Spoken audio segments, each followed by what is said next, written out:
Código Penal, artigo 69.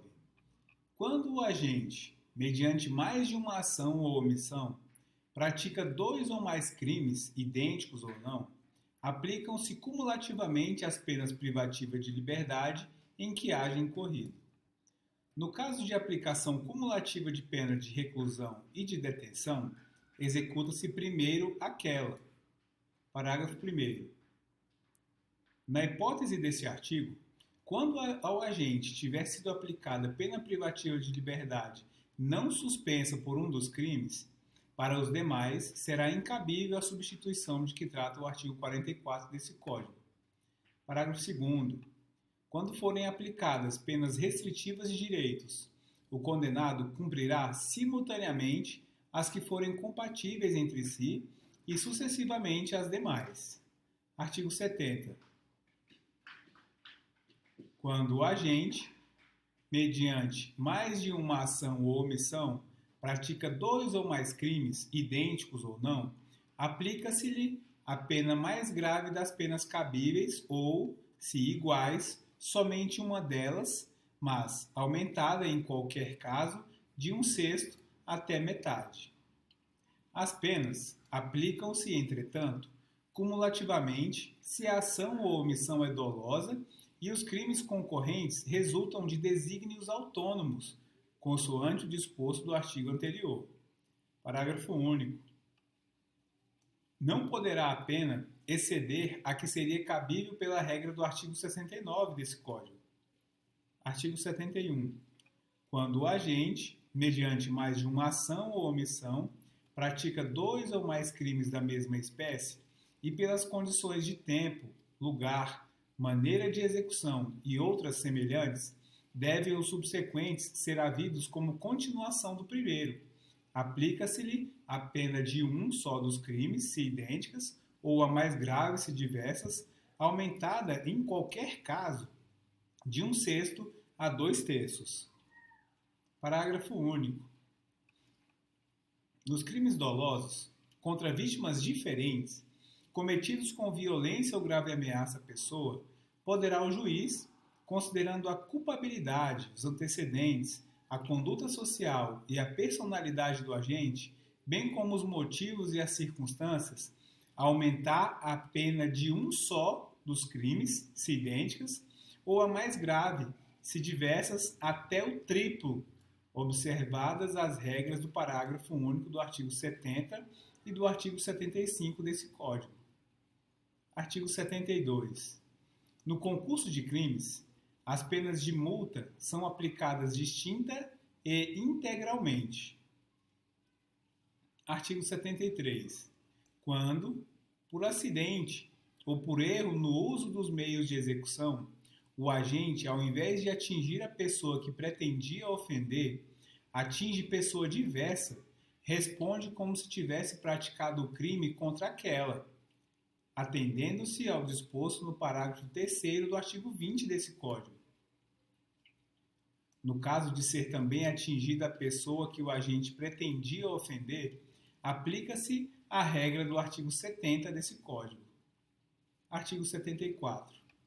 Fora dos casos do artigo anterior, quando por acidente ou por erro na execução do crime sobrevém resultado diverso do pretendido, o agente responde por culpa, se o fato é previsto como crime culposo. Se ocorre também o resultado pretendido, aplica-se a regra do artigo 70 desse Código. Artigo 75. O tempo de cumprimento das penas privativas de liberdade não pode ser superior a 40 anos. Parágrafo 1º. Quando o agente for condenado a penas privativas de liberdade, cuja soma seja superior a 40 anos, devem elas ser unificadas para atender ao limite máximo desse Código. Parágrafo 2º. Sobrevindo condenação por fato posterior ao início do cumprimento da pena, far-se-á nova unificação, desprezando-se para esse fim o período de pena já cumprido. Artigo 76. No curso de infrações, executar-se-á primeiramente a pena mais grave. Artigo 77. A execução da pena privativa de liberdade não superior a 2 anos poderá ser suspensa por 2 a 4 anos, desde que o condenado não seja reincidente em crime doloso. 2. A culpabilidade, os antecedentes, a conduta social e personalidade do agente, bem como os motivos e as circunstâncias, autorizem a concessão do benefício. Parágrafo 3º. Não seja indicada ou cabível a substituição prevista no artigo 44 desse Código. Parágrafo 1º. A condenação anterior à pena de multa não impede a concessão do benefício. Parágrafo 2º. A execução da pena privativa de liberdade não superior a 4 anos poderá ser suspensa por 4 a 6 anos, desde que o condenado seja maior de 70 anos de idade ou razões de saúde justifiquem a suspensão. Artigo 78. Durante o prazo da suspensão, o condenado ficará sujeito à observação e ao cumprimento das condições estabelecidas pelo juiz. Parágrafo 1º. No primeiro ano do prazo, deverá o condenado prestar serviços à comunidade, artigo 46, ou submeter-se à limitação de fim de semana, artigo 48. Parágrafo 2º. Se o condenado houver reparado o dano, salvo impossibilidade de fazê-lo, e se as circunstâncias do artigo 59 desse Código lhe forem inteiramente favoráveis, o juiz poderá substituir a exigência do parágrafo anterior pelas seguintes condições aplicadas cumulativamente: a. Proibição de frequentar determinados lugares. B. Proibição de ausentar-se da comarca onde reside sem autorização do juiz. C. Comparecimento pessoal e obrigatório a juízo mensalmente para informar e justificar suas atividades. Artigo 79. A sentença poderá especificar outras condições a que fica subordinada a suspensão, desde que adequadas ao fato e à situação pessoal do condenado. Artigo 80. A suspensão não se estende às penas restritivas de direitos nem à multa. Artigo 81. A suspensão será revogada se, no curso do prazo, o beneficiário 1. É condenado em sentença irrecorrível por crime doloso. 2. Frustra, embora solvente, a execução de pena de multa ou não efetua sem motivo justificado a reparação do dano. 3.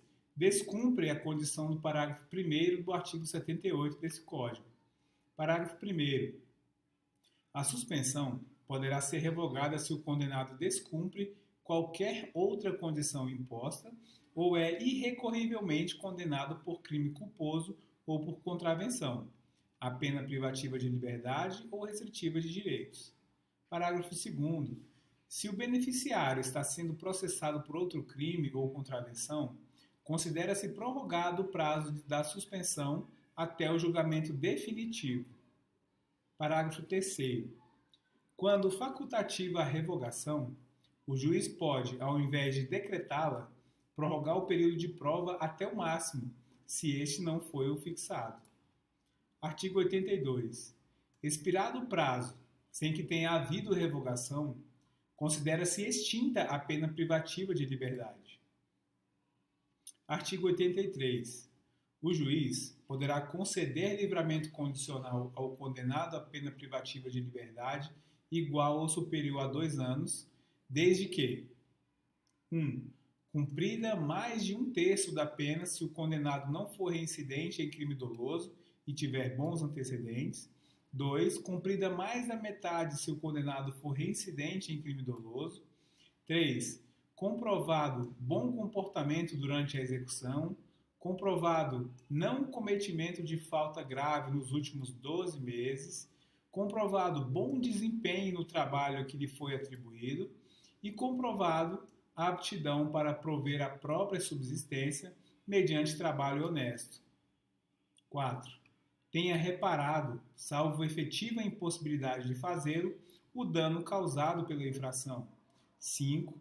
Cumpridos mais de 2/3 da pena nos casos de condenação por crime hediondo, prática de tortura, tráfico ilícito de entorpecentes e drogas afins, tráfico de pessoas e terrorismo, se o apenado não for reincidente específico em crimes dessa natureza. Parágrafo único. Para o condenado por crime doloso, cometido com violência ou grave ameaça à pessoa, a concessão do livramento ficará também subordinada à constatação de condições pessoais que façam presumir que o liberado não voltará a delinquir. Artigo 84. As penas que correspondem a infrações diversas devem somar-se para efeito do livramento. Artigo 85. A sentença especificará as condições a que fica subordinado o livramento. Artigo 86. Revoga-se o livramento se o liberado venha a ser condenado à pena privativa de liberdade em sentença irrecorrível. Parágrafo 1º. Por crime cometido, inciso 1º, por crime cometido durante a vigência do benefício. Inciso 2º, por crime anterior, observado o disposto no artigo 84 desse Código. Artigo 87.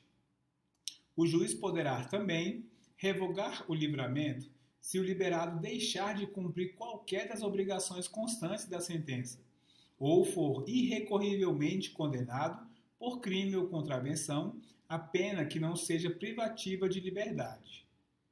Efeitos da revogação. Artigo 88. Revogado o livramento, não poderá ser novamente concedido e, salvo quando a revogação resulta de condenação por outro crime anterior àquele benefício, não se desconta na pena o tempo em que esteve solto o condenado. Extinção. Artigo 89. O juiz não poderá declarar extinta a pena, enquanto não passar em julgado a sentença em processo a que responde o liberado por crime cometido na vigência do livramento. Artigo 90. Se até o seu término o livramento não é revogado, considera-se extinta a pena privativa de liberdade.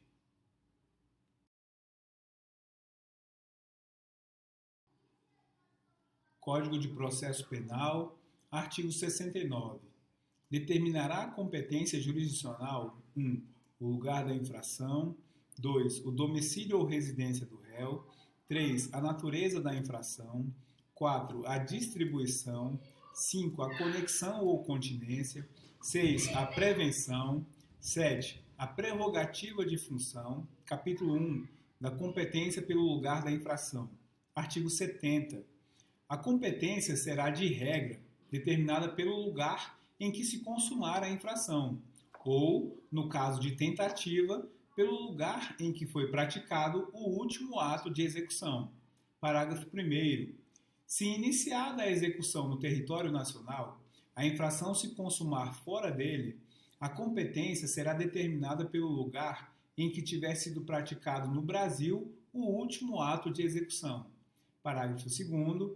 Quando o último ato de execução for praticado fora do território nacional, será competente o juiz do lugar em que o crime, embora parcialmente tenha produzido ou deveria produzir seu resultado.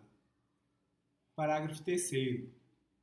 Quando incerto o limite territorial entre duas ou mais jurisdições, ou quando incerta a jurisdição por ter sido a infração consumada ou tentada nas divisas de duas ou mais jurisdições, a competência firmar-se-á pela prevenção. Parágrafo 4º.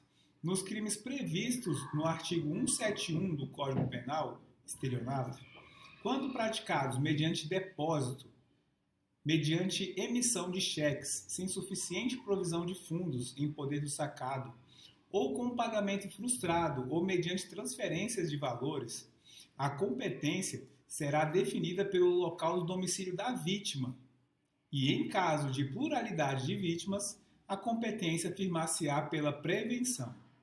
Artigo 71. Tratando-se de infração continuada ou permanente, praticada em território de duas ou mais jurisdições, a competência firmar-se-á pela prevenção.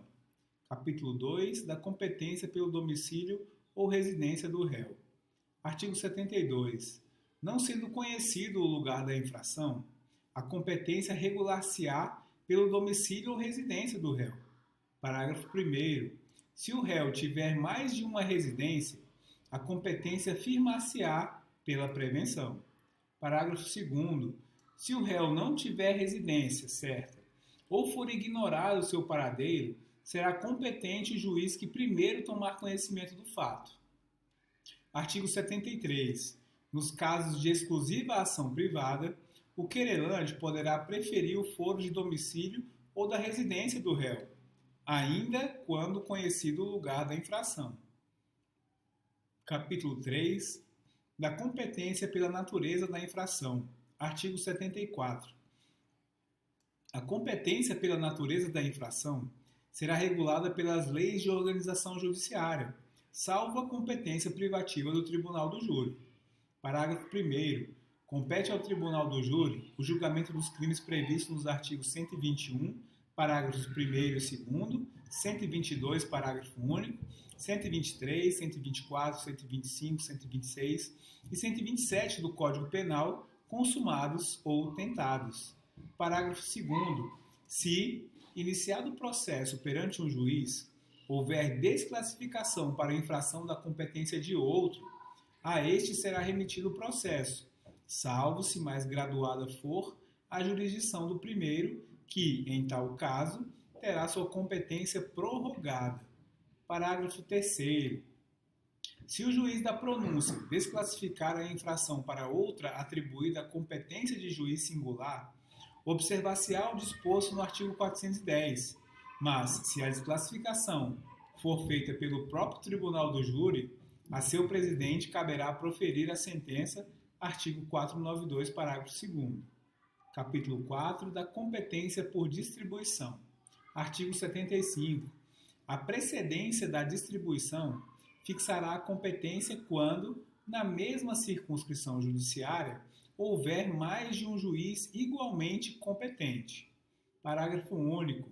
A distribuição realizada para o efeito da concessão de fiança ou da decretação de prisão preventiva ou de qualquer diligência anterior à denúncia ou queixa prevenirá a da ação penal.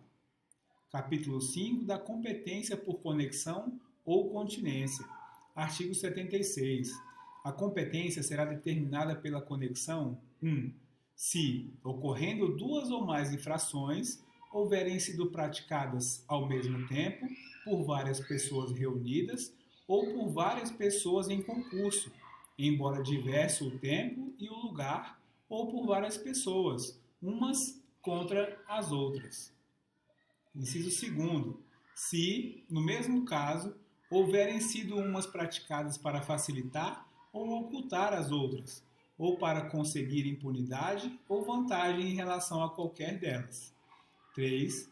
Quando a prova de uma infração ou de qualquer de suas circunstâncias elementares influir na prova de outra infração. Artigo 77. A competência será determinada pela continência quando 1. Duas ou mais pessoas forem acusadas pela mesma infração. 2. No caso de infração cometida nas condições previstas nos artigos 51, parágrafo 1º, 53, segunda parte e 54 do Código Penal. Artigo 78. Na determinação da competência por conexão ou continência, serão observadas as seguintes regras. 1. No concurso entre a competência do júri e a de outro órgão da jurisdição comum, prevalecerá a competência do júri. 2. No concurso de jurisdições da mesma categoria, a preponderar do lugar da infração a qual for combinada a pena mais grave. B. Prevalecerá do lugar em que houver ocorrido o maior número de infrações, se as respectivas penas forem de igual gravidade. C. Firmar-se-á a competência pela prevenção nos outros casos. 3. No concurso de jurisdições de diversas categorias, predominará a de maior graduação. 4. No concurso entre a jurisdição comum e a especial, prevalecerá esta. Artigo 79.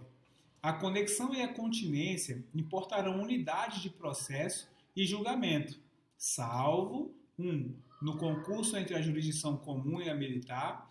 2. Salvo no concurso entre a jurisdição comum e a do juízo de menores. Parágrafo 1º.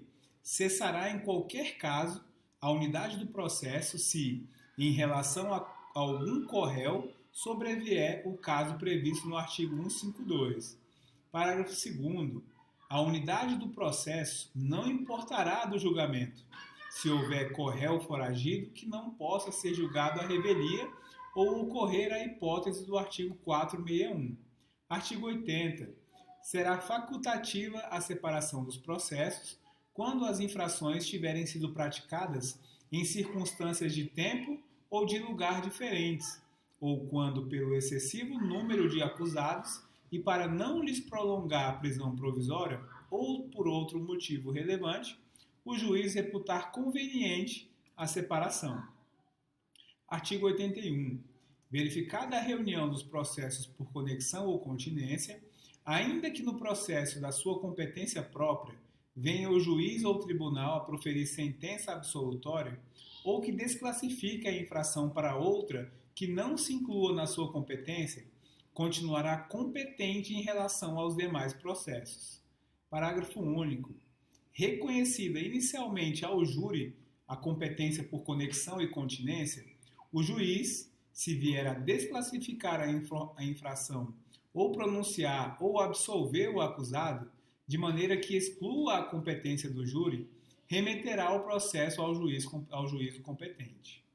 Artigo 72. Se, não obstante a conexão ou continência, forem instaurados processos diferentes, a autoridade de jurisdição prevalente deverá avocar os processos que corram perante os outros juízes, salvo se já estiverem com sentença definitiva. Nesse caso, a unidade dos processos só se dará ulteriormente para o efeito de soma ou de unificação das penas. Capítulo 6 da competência por prevenção. Artigo 83.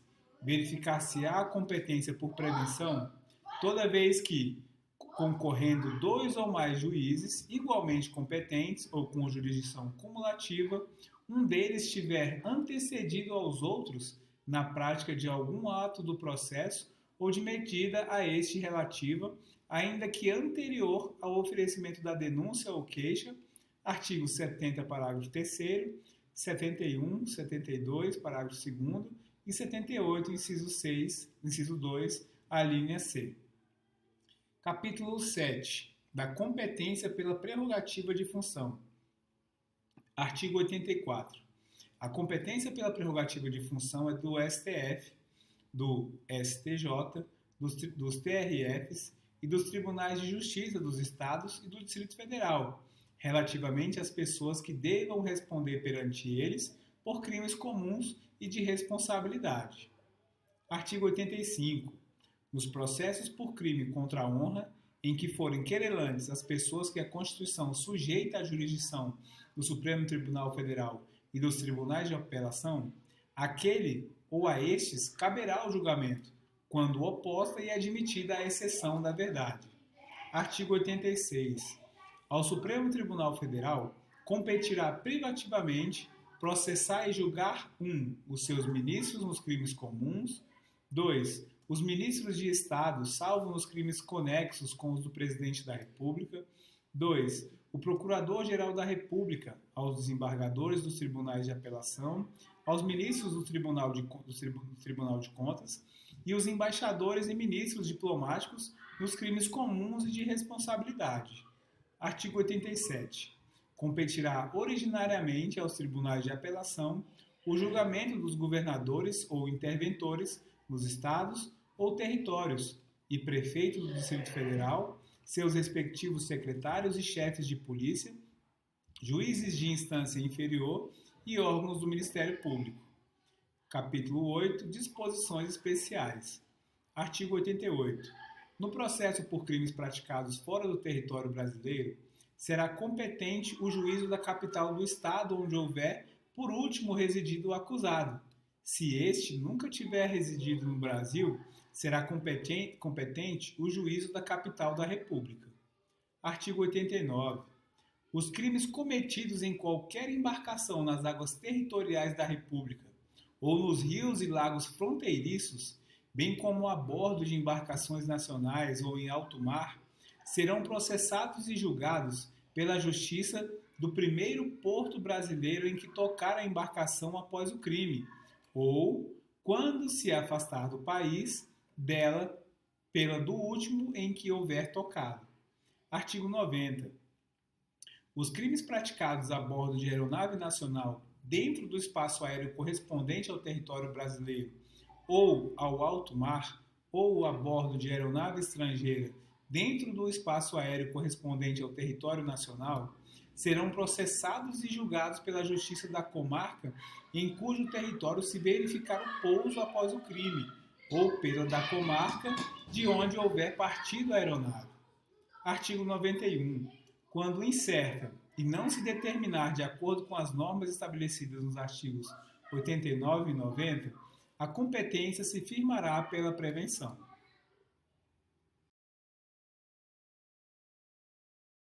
Lei 12.850 de 2013, Lei de Organização Criminosa. Capítulo 1 da Organização Criminosa. Artigo 1º. Esta lei define organização criminosa e dispõe sobre a investigação criminal, os meios de obtenção da prova, infrações penais correlatas e o procedimento criminal a ser aplicado. Parágrafo 1º. Considera-se organização criminosa a associação de 4 ou mais pessoas estruturalmente ordenada e caracterizada pela divisão de tarefas, ainda que informalmente, com o objetivo de obter direta ou indiretamente vantagem de qualquer natureza, mediante a prática de infrações penais cujas penas máximas sejam superiores a 4 anos ou que sejam de caráter transnacional. Parágrafo 2º. Esta lei se aplica também 1. As infrações penais previstas em tratado ou convenção internacional quando, iniciada a execução no país, o resultado tenha ou devesse ter ocorrido no estrangeiro ou reciprocamente. 2. As organizações terroristas, entendidas como aquelas voltadas para a prática dos atos de terrorismo legalmente definidos. Artigo 2º. Promover, constituir, financiar ou integrar pessoalmente ou por interposta pessoa organização criminosa. Pena, reclusão de 3 a 8 anos e multa, sem prejuízo das penas correspondentes às demais infrações penais praticáveis. Parágrafo 1º. Nas mesmas penas incorre quem impede ou de qualquer forma embaraça a investigação de infração penal que envolva a organização criminosa. Parágrafo 2º. As penas aumentam-se até a metade se, na atuação da organização criminosa, houver emprego de arma de fogo. Parágrafo 3º. A pena é agravada para quem exerce o comando, individual ou coletivo, da organização criminosa, ainda que não pratique pessoalmente atos de execução. Parágrafo 4º. A pena é aumentada de 1/6 a 2/3. 1. Se há participação de criança ou adolescente. 2. Se há concurso de funcionário público, valendo-se a organização criminosa dessa condição para a prática de infração penal. 3. Se o produto ou proveito da infração penal destinar-se, no todo ou em parte, ao exterior. 4. Se a organização criminosa mantém conexão com outras organizações criminosas independentes. 5. Se as circunstâncias do fato evidenciarem a transnacionalidade da organização. Parágrafo 5º. Se houver indícios suficientes de que o funcionário público integra organização criminosa, poderá o juiz determinar seu afastamento cautelar do cargo, emprego ou função, sem prejuízo da remuneração, quando a medida se fizer necessária à investigação ou instrução processual. Parágrafo 6º. A condenação com trânsito em julgado acarretará ao funcionário público a perda do cargo, função, emprego ou mandato eletivo e a interdição para o exercício de função ou cargo público pelo prazo de 8 anos subsequentes ao cumprimento da pena. Parágrafo 7º. Se houver indícios de participação de policial nos crimes de que trata essa lei, a Corregedoria de Polícia instaurará inquérito policial e comunicará ao Ministério Público, que designará membro para acompanhar o feito até a sua conclusão. Parágrafo 8º. As lideranças de organizações criminosas armadas ou que tenham armas à disposição deverão iniciar o cumprimento da pena em estabelecimentos penais de segurança máxima. Parágrafo 9º. O condenado, expressamente em sentença por integrar organização criminosa ou por crime praticado por meio de organização criminosa, não poderá progredir de regime de cumprimento de pena ou obter livramento condicional ou outros benefícios prisionais se houver elementos probatórios que indiquem a manutenção do vínculo associativo. Capítulo 2, da investigação e dos meios de obtenção da prova. Artigo 3º. Em qualquer fase da persecução penal, serão permitidos, sem prejuízo de outros já previstos em lei, os seguintes meios de obtenção da prova. 1. Colaboração premiada. 2. Captação ambiental de sinais eletromagnéticos obtidos ópticos ou acústicos. Parágrafo 3º. Ação controlada. Ou inciso 3º. Ação controlada. Inciso 4º.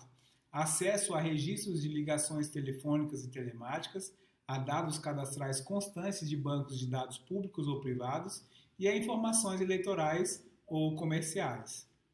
Inciso 5. Interceptação de comunicações telefônicas e telemáticas, nos termos da legislação específica. 6. Afastamento dos sigilos financeiro, bancário e fiscal, nos termos da legislação específica. 6. Infiltração por policiais em atividade de investigação, na forma do artigo 11. 8. Cooperação entre instituições e órgãos federais, distritais, estaduais e municipais, na busca de provas e informações de interesse da investigação ou da instrução criminal. Parágrafo 1º. Havendo necessidade justificada de manter sigilo sobre a capacidade investigatória, poderá ser dispensada licitação para contratação de serviços técnicos especializados, aquisição ou locação de equipamentos destinados à Polícia Judiciária para o rastreamento e obtenção de provas previstas nos incisos 2 e 5. Parágrafo 2º. No caso do parágrafo 1º, fica dispensada a publicação de que trata o parágrafo único do artigo 61 da Lei 8666 de 93, devendo ser comunicado o órgão de controle interno da realização da contratação. Seção 1 da colaboração premiada. Artigo 3º-A. O acordo de colaboração premiada é negócio jurídico processual e meio de obtenção de prova que pressupõe utilidade e interesse públicos. Artigo 3º-B. O recebimento da proposta para formalização de acordo de colaboração demarca o início das negociações e constitui também marco de confidencialidade, configurando violação de sigilo e quebra da confiança e da boa-fé a divulgação de tais tratativas iniciais ou de documento que as formalize, até o levantamento de sigilo por decisão judicial. Parágrafo 1º. A proposta de acordo de colaboração premiada poderá ser sumariamente indeferida, com a devida justificativa, cientificando-se o interessado. Parágrafo 2º. Caso não haja indeferimento sumário, as partes deverão firmar termo de confidencialidade para prosseguimento das tratativas, o que vinculará os órgãos envolvidos na negociação e impedirá o indeferimento posterior sem justa causa. Parágrafo 3º. O recebimento de proposta de colaboração para análise ou termo de confidencialidade não implica por si só a suspensão da investigação, ressalvado acordo em contrário quanto à propositura de medidas processuais penais cautelares e assecuratórias, bem como medidas processuais cíveis admitidas pela legislação processual civil em vigor. Parágrafo 4º. O acordo de colaboração premiada poderá ser precedido de instrução, quando houver necessidade de identificação ou complementação de seu objeto, dos fatos narrados, sua definição jurídica, relevância, utilidade e interesse público. Parágrafo 5º. Os termos de recebimento de proposta de colaboração e de confidencialidade serão elaborados pelo celebrante e assinados por ele, pelo colaborador e pelo advogado ou defensor público com poderes específicos. Parágrafo 6º. Na hipótese de não ser celebrado o acordo por iniciativa do celebrante, esse não poderá se valer de nenhuma das informações ou provas apresentadas pelo colaborador de boa-fé para qualquer outra finalidade. Artigo 3º-C. A proposta de colaboração premiada deve estar instruída com procuração do interessado com poderes específicos para iniciar o procedimento de colaboração e suas tratativas, ou firmada pessoalmente pela parte que pretende a colaboração e seu advogado ou defensor público. Parágrafo 1º. Nenhuma tratativa sobre colaboração premiada deve ser realizada sem a presença de advogado constituído ou defensor público.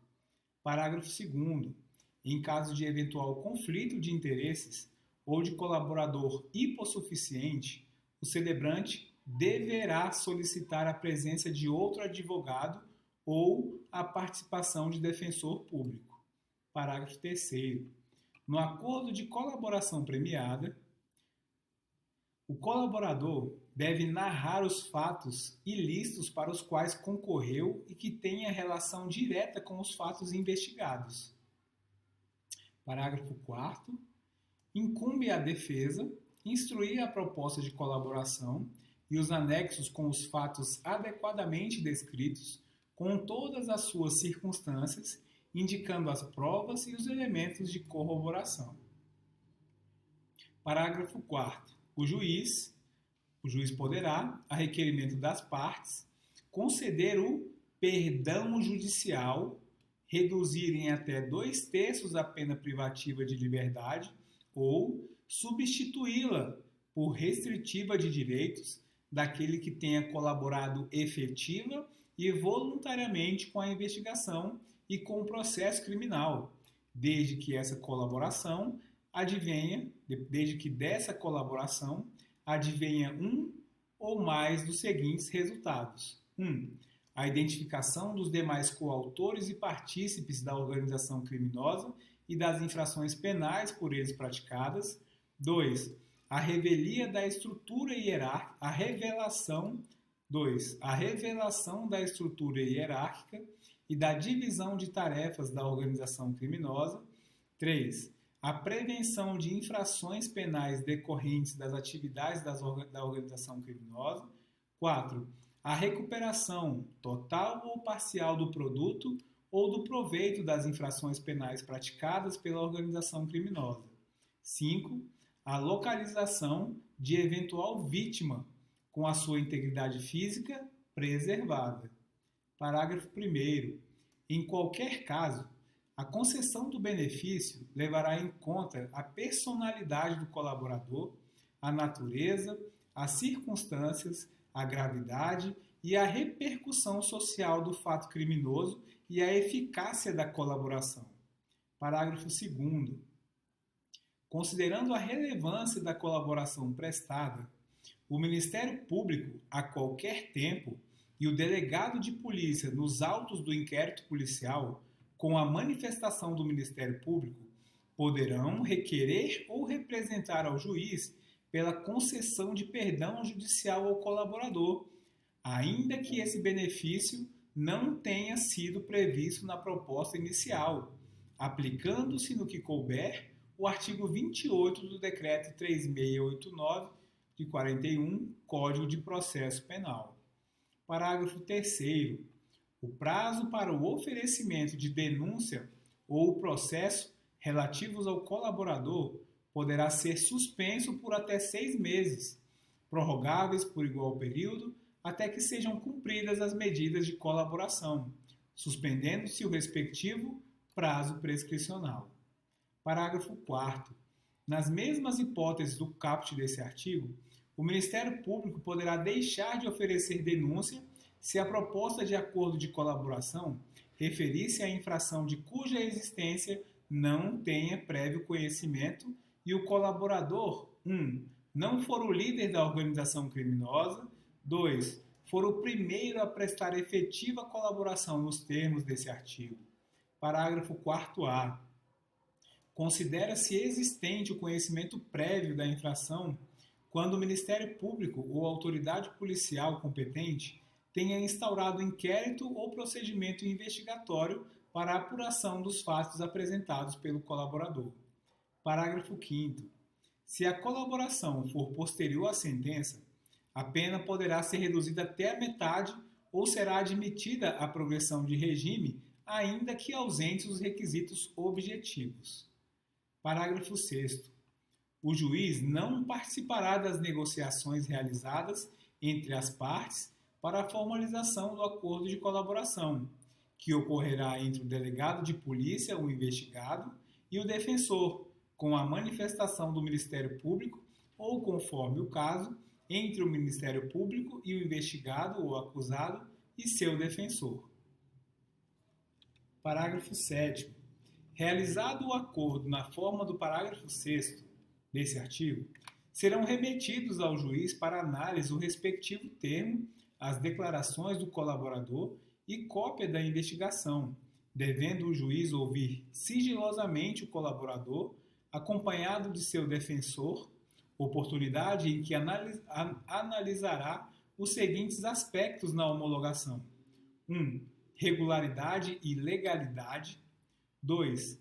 Adequação dos benefícios pactuados àqueles previstos no caput e nos parágrafos 4º e 5º desse artigo, sendo nulas as cláusulas que violem o critério de definição do regime inicial de cumprimento de pena do artigo 33 do Código Penal e as regras de cada um dos regimes previstos no Código Penal e na Lei 7.210, Lei de Execução Penal, e os requisitos de progressão de regime não abrangidos pelo artigo 5º, pelo parágrafo 5º desse artigo.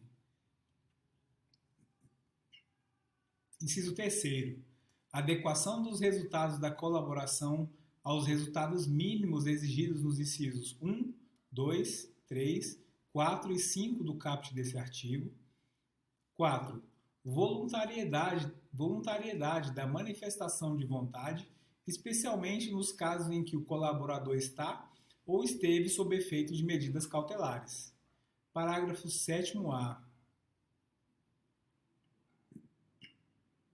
O juiz ou o tribunal deve proceder à análise fundamentada do mérito da denúncia, do perdão judicial e das primeiras etapas de aplicação da pena nos termos do Decreto-Lei 2848, Código Penal, e do Decreto-Lei 3689, Código de Processo Penal, antes de conceder os benefícios pactuados, exceto quando o acordo prever o não oferecimento da denúncia na forma dos parágrafos 4º e 4º-A desse artigo, ou já tiver sido proferida a sentença. Parágrafo 7º-B. São nulas de pleno direito as previsões de renúncia ao direito de impugnar a decisão homologatória. Parágrafo 8º. O juiz poderá recusar a homologação da proposta que não atender aos requisitos legais, devolvendo-a às partes para as adequações necessárias. Parágrafo 9º. Depois de homologado o acordo, o colaborador poderá, sempre acompanhado pelo seu defensor, ser ouvido pelo membro do Ministério Público ou pelo delegado de polícia responsável pelas investigações. Parágrafo 10. As partes podem retratar-se da proposta, caso em que as provas autoincriminatórias produzidas pelo colaborador não poderão ser utilizadas exclusivamente em seu desfavor. Parágrafo 10-A. Em todas as fases do processo, deve-se garantir ao réu delatado a oportunidade de manifestar-se após o decurso do prazo concedido ao réu que o delatou. Parágrafo 11. A sentença apreciará os termos do acordo homologado e sua eficácia. Parágrafo 12. Ainda que beneficiado por perdão judicial ou não denunciado, o colaborador poderá ser ouvido em juízo a requerimento das partes ou por iniciativa da autoridade judicial. Parágrafo 13. O registro das tratativas e dos atos de colaboração deverá ser feito pelos meios ou recursos de gravação magnética, estenotipia digital ou técnica similar, inclusive audiovisual, destinados a obter maior fidelidade das informações, garantindo-se a disponibilização de cópia do material ao colaborador. Parágrafo 14. Nos depoimentos que prestar, o colaborador renunciará, na presença de seu defensor, ao direito ao silêncio e estará sujeito ao compromisso legal de dizer a verdade. Parágrafo 15. Em todos os atos de negociação, confirmação e execução da colaboração, o colaborador deverá estar assistido por defensor. Parágrafo 16. Nenhuma das seguintes medidas será decretada ou proferida com fundamento apenas nas declarações do colaborador. 1. Medidas cautelares reais ou pessoais. 2. Recebimento de denúncia ou queixa-crime. 3. Sentença condenatória. Parágrafo 17. O acordo homologado poderá ser rescindido em caso de omissão dolosa sobre os fatos objeto da colaboração. Parágrafo 18. O acordo de colaboração premiada pressupõe que o colaborador cesse o envolvimento em conduta ilícita relacionada ao objeto da colaboração sob pena de rescisão. Artigo 5º. São direitos do colaborador: 1. Usufruir das medidas de proteção previstas na legislação específica. 2. Ter nome, qualificação, imagem e demais informações pessoais preservados. 3. Ser conduzido em juízo, separadamente dos demais coautores e partícipes. 4. Participar das audiências sem contato visual com os outros acusados. 5. Não ter sua identidade revelada pelos meios de comunicação, nem ser fotografado ou filmado sem sua prévia autorização por escrito. 6. Cumprir pena ou prisão cautelar em estabelecimento penal diverso dos demais corréus ou condenados. Artigo 6º. O termo de acordo da colaboração premiada deverá ser feito por escrito e deve conter 1. O relato da colaboração e seus possíveis resultados. 2. As condições da proposta do Ministério Público ou do delegado de polícia. 3. A declaração de aceitação do colaborador e de seu defensor. 4. As assinaturas do representante do Ministério Público ou do delegado de polícia, do colaborador e de seu defensor. 5. As especificações das medidas de proteção ao colaborador e à sua família, quando necessário. Artigo 7º. O pedido de homologação do acordo será sigilosamente distribuído, contendo apenas informações que não possam identificar o colaborador e o seu objeto. Parágrafo 1º. As informações pormenorizadas da colaboração serão dirigidas diretamente ao juiz a que recair a distribuição, que decidirá no prazo de 48 horas. Parágrafo 2º. O acesso aos autos será restrito ao juiz, ao Ministério Público e ao delegado de polícia, como forma de garantir o êxito das investigações, assegurando-se ao defensor, no interesse do representado, amplo acesso aos elementos de prova que digam respeito ao exercício do direito de defesa, devidamente precedido de autorização judicial, ressalvados os referentes às diligências em andamento. Parágrafo 3º. O acordo de colaboração premiada e os depoimentos do colaborador serão mantidos em sigilo até o recebimento da denúncia ou da queixa-crime, sendo vedado ao magistrado decidir por sua publicidade em qualquer hipótese.